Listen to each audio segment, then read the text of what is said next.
Okay.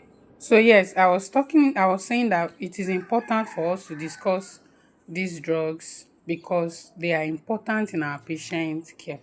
So starting with the antihypertensive medications, I will be talking about AC inhibitors. AC inhibitors. We have all the antihypertensive medications. You can group them under A, B, C, D, E. Okay, A, B, C, D. Okay, for A, you have the AC inhibitors, that's the angiotensin converting enzyme inhibitors. Then for the A again, you have the ARBs, which are um angiotensin reuptake block yeah, angiotensin reuptake blockers, right? Then you have the B. For B, we have beta blockers. Then C, we have the calcium channel blockers, right? Then for D, we have digoxin, and then that's the digitalis, right? And then we have diuretics. Those are, we have two Ds, we have two As. AC inhibitors, ARBs, um, beta blockers, calcium channel blockers, digitalis, that's digoxin, and then we have diuretics. Okay, so under AC inhibitors, we have the prius, we have the ramipril, lisinopril, all the prius that you can remember. Okay, now these drugs are very important. Why? Because they help to prevent cardiac remodeling. Okay, they can be used to manage heart failure. They can be used to manage to bring down the blood pressure.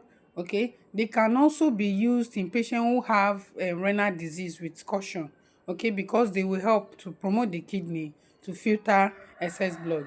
But you see, when it comes to this exam, the Nclex exam, it's important to know that AC inhibitors have certain side effects. That's why we said they should be used with caution. Okay, what are these side effects that you consider, when that you must make sure you know, okay, in order to when you are working or when you are administering these AC inhibitors.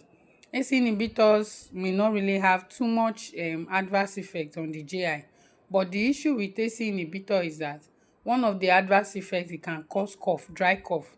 Patient will be coughing and coughing. Now, when AC inhibitor gives dry cough, you just monitor and teach patients ways that they can manage the cough, unless the cough becomes too persistent. When the cough becomes too persistent, then they may need to do something, change the dose, adjust the dose or something. Okay, but it's not a reason to stop the drug. Where you start stopping AC inhibitor is when it causes angioedema. Angioedema is a side effect of AC inhibitor that should make you to, report the drug. When a patient has angioedema, what is angioedema? Swelling of the lips. The lips become swollen and big. Okay, that's angioedema. So when a patient has angioedema like that, you have to report. You must report. Okay, so that the what's it called? The um ACP, that's the healthcare provider, can adjust this drug. Okay, they can change it. When somebody has angioedema, it means the patient is not reacting well. That's an adverse reaction of AC inhibitor. So they will adjust the drug and, you know change it to ARBs, which are much safer and with lesser side effect. So you don't monitor a patient with angioedema, you report them. You don't monitor a patient with angioedema, you report them. Okay, so you report this patient, you don't monitor them. Okay, once there is angioedema, you report. Okay, very very important. Okay, and then AC inhibitors in patients who have chronic kidney disease. One of the problem with AC inhibitor is that it can cause calcium retention. That's potassium, sorry, not calcium, potassium. It can cause hyperkalemia. So when you are administering AC inhibitor, you must monitor the potassium levels. You want to be sure this patient is having optimal levels of potassium. Why? If this patient is having hyper if this patient is taking AC inhibitor and then they develop hyperkalemia, remember it causes what? Potassium retention. That's one of the issues with it. And when potassium is retained and the patient develops hyperkalemia, what happens? this patient is at risk for cardiac arrhythmias, okay, and you don't want that. So while a patient is taking ACE inhibitor, potassium levels have to be monitored. What are the things you monitor for when you are giving ACE inhibitor? First of all, you must know that ACE inhibitors, which are the prils, the lisinopril, the ramipril, okay, they are angiotensin converting enzyme inhibitors. That's one. Two, you must know that ACE inhibitors are first line management for antihypertensives. First line antihypertensives. They do not just function as antihypertensive, they also help in cardiac remodeling in patients who have heart failure. Okay. Another thing is that these ACE inhibitors that you must know is that they help in helping, like patients who are having hypokalemia persistently, they can use it for them because it causes potassium retention. Okay. But on the other hand, one of the side effects, as we mentioned, is that ACE inhibitor can cause dry cough.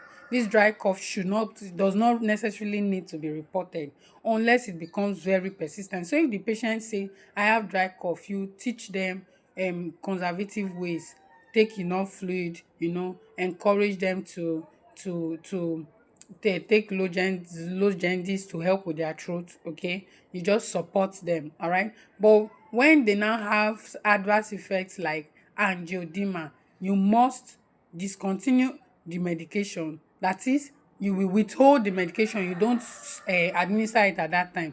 You withhold. Look at your options. Withhold medication, report to the ACP so they can switch. They will now switch to ARBs, angiotensin reuptake blockers. Okay, so they will now switch to ARBs. That's the this losartan, right? The losartan are ARBs. Okay, they will switch and give the patient that other alternative instead of continuing with the AC inhibitors.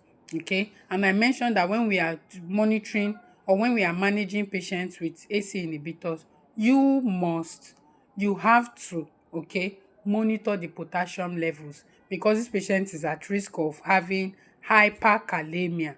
They are at risk of having hyperkalemia as a result of what? Potassium retention of this drug. So you monitor them. Then another important thing is that this patient is also at risk for orthostatic hypotension. Why? It is an antihypertensive. It brings down the blood pressure, right? So because it brings down the blood pressure, this patient is at risk for what? Hypotension, orthostatic hypotension. So you will teach them to move slowly. Rise up from your bed. When you are lying down, rise up from your bed slowly.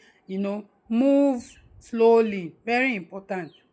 You rise up, you sit down for some minutes, then you get up and stand, then you start moving. They shouldn't rise up and start moving immediately. They may fall, because and then you place them on fall precaution, especially the elderly. When the elderly patients are taking ACE inhibitor, place them on what?